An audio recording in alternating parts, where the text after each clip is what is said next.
Alors, les premiers signes dérangeants que tu peux voir dans l'attitude chez ton autre, dans une rencontre au départ, eh bien, ce sont des défauts qui vont rester. Est-ce que tu vas pouvoir les accepter? Est-ce que c'est compatible avec toi, avec tes valeurs? Voici rapidement un panel en 13 points. Quelle case vas-tu cocher? Alors, même 2 ou 3, c'est déjà trop. Alors, déjà pour commencer, une rencontre via une application, j'ai rien contre. On a plus ou moins tous essayé. Mais attention, l'autre aura sûrement beaucoup de casseroles. Il y a pas mal de fake et sans doute une absence d'engagement.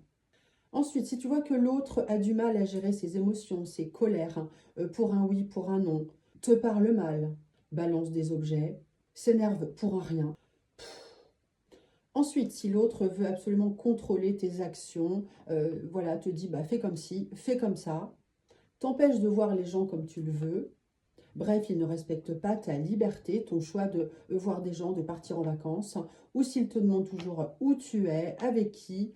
Attention à la manipulation, l'autre veut te rendre responsable de son mal-être. Non, chacun est responsable de ce qu'il pense, de ce qu'il dit, de ce qu'il fait. Ensuite, le refus de communiquer, de ne pas dire ses sentiments ou de ne pas répondre, ça ne va pas. Alors, le top du top, des paroles méchantes et des regards noirs. Bon, moi, j'y arrive pas.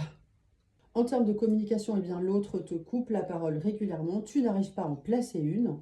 Alors, on ne parle pas des téléphones verrouillés avec un code auquel tu n'auras absolument pas accès ou le changement soudain de comportement, de ses habitudes chez l'autre.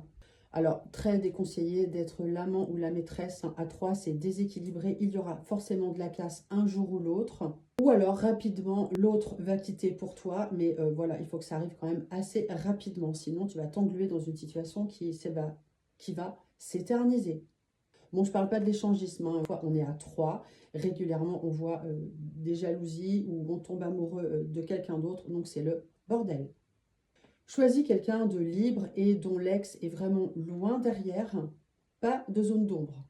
Que dire du chantage au suicide? Non. Tu n'es pas responsable du choix de l'autre de faire ça. C'est son problème quelque part. Tu n'es pas son psy non plus.